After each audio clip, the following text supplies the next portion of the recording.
आज का टॉपिक है ओफ्राइटिस, इल्तिहाब खसियतुर रहम।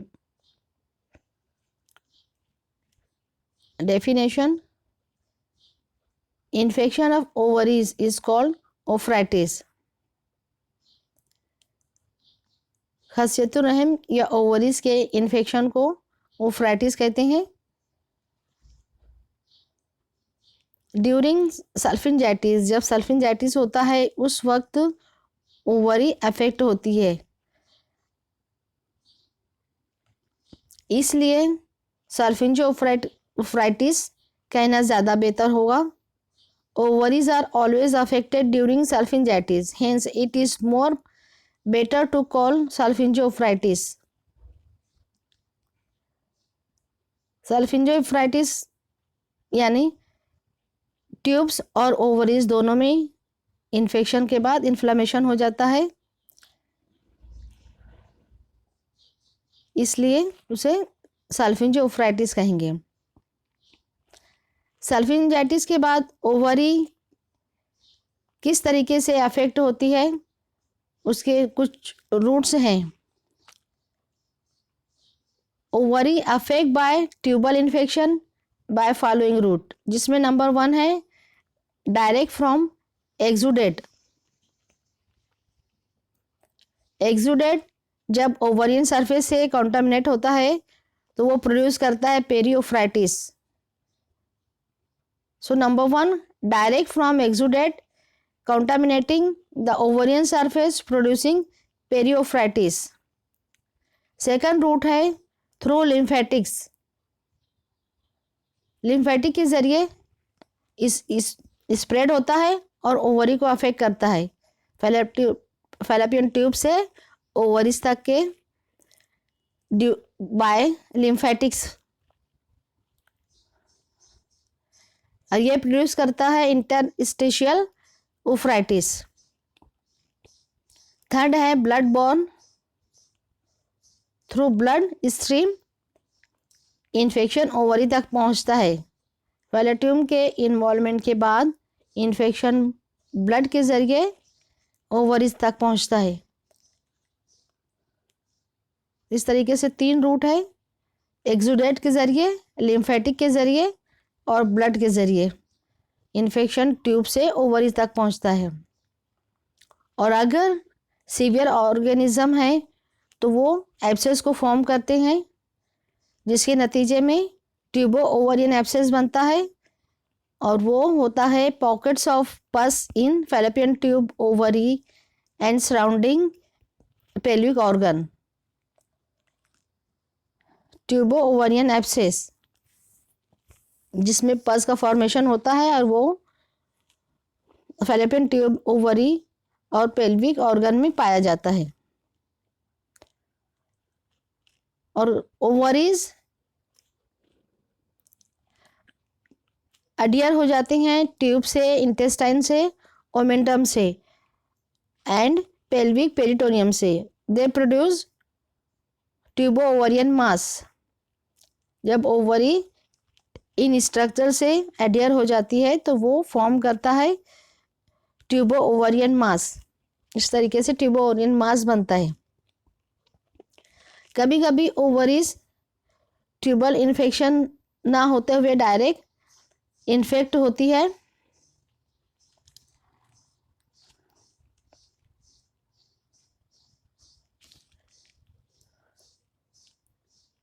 ओवरी का डायरेक्ट इन्वॉल्वमेंट होता है।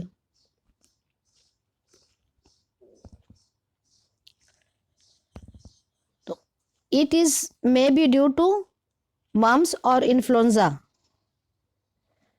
इन mumps it does not cause infertility. Women में मम्स इनफर्टिलिटी का सबब नहीं बनता। उसकी वजह यह है कि ओवरीज इलास्टिक होती है और इस्केमिक इंजरी से ये अफेक्ट नहीं होती।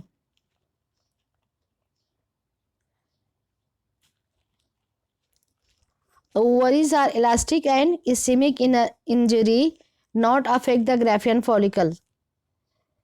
If some are damaged, many are left behind to carry reproductive function, अगर इसमें से कुछ डैमेज भी होते हैं तो दूसरे बहुत सारे ग्राफियन फॉलिकल्स होते हैं जो रिप्रोडक्टिव फंक्शन को कैरी कर सकते हैं, करते हैं। इसलिए फीमेल में मम्स के ज़रिए इनफर्टिलिटी नहीं होती।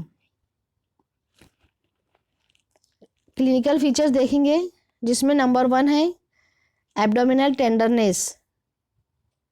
एब्डोमेन में टेंडरनेस पाई जाएगी जो कि लोअर एब्डोमेन में होगी। सेकंड है cervical and uterine motion tenderness. जब हम सर्विक्स और यूट्रस को मूवमेंट देंगे तो पेशेंट को पेन होगा। इसी तरह पीवी एग्जामिनेशन करने पर एडिनेक्सल या टेंडरनेस मिलेगी, पेशेंट को पेन होगा। नेक्स्ट है टेम्परेचर होगा पेशेंट को जो कि 38 डिग्री सी से ज़्यादा होगा। ल्यूकोसाइट्स बढ़े हुए होंगे जो 10,000 से ज़्यादा होंगे पर mm³। इसी तरह पेरिटोनियल कैविटी में प्रूडेंट मटेरियल मौजूद होता है जिसे हम लेप्रोस्कोपी या कल्डोसेंटेसिस के ज़रिए उसको निकाल सकते हैं या स्प्रेड कर सकते हैं।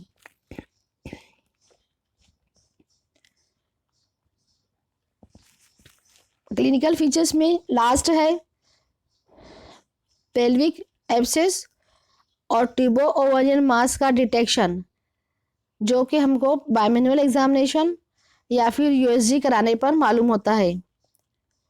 पेल्विक एब्सेस का होना या ट्यूबो ओवरियन मास का पाया जाना ऑन बायमैनुअल एग्जामिनेशन या फिर यूएसजी में, इससे हमको डायग्नोसिस होती है ओफ्राइटिस की या सल्फिंजो ओफ्राइटिस की। इन्वेस्टिगेशन में हम करवाएंगे यूएसजी, अल्ट्रासोनोग्राफी और laparoscopy.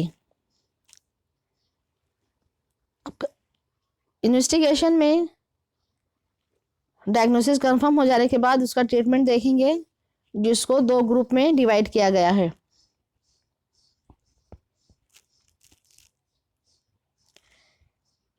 Out patient therapy and in patient therapy. तो नंबर 1 देखते हैं आउट पेशेंट थेरेपी, जिसमें मेडिसिन है ओफ्लॉक्सासिन 400 mg पर oral BD daily for 14 days. 14 दिन तक 2 टाइम ओफ्लॉक्सासिन देंगे 400 mg ओरली। उसी के साथ में मेट्रोनाइडाजोल 500 mg orally BD daily for 14 days. दोनों टैबलेट 14 डेज तक चलेगी।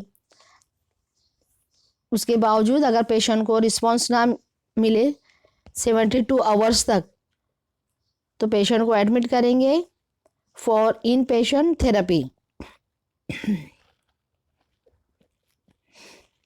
इन पेशेंट थेरेपी में नंबर 1 मेडिसिन है IV क्लेंडामाइसिन 900 mg IV 8 hourly. Second medicine है जेंटामाइसिन 2 mg पर kg IV 8 hourly plus IV मेट्रोनाइडाजोल 500 mg 6 hourly.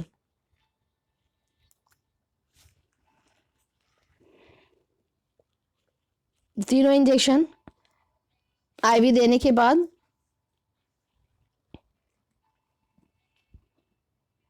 Doxycycline 100 mg BD daily for 14 days देंगे। कुछ cases में लेप्रोटोमी करना पड़ता है, जैसे एब्सेस का रप्चर हो जाना। अगर पेल्विक एब्सेस रप्चर हो जाता है तो हमको लेप्रोटोमी की ज़रूरत पड़ेगी या ज़रूरत पड़ सकती है।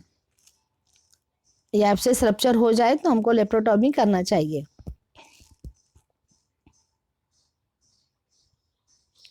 Thank you.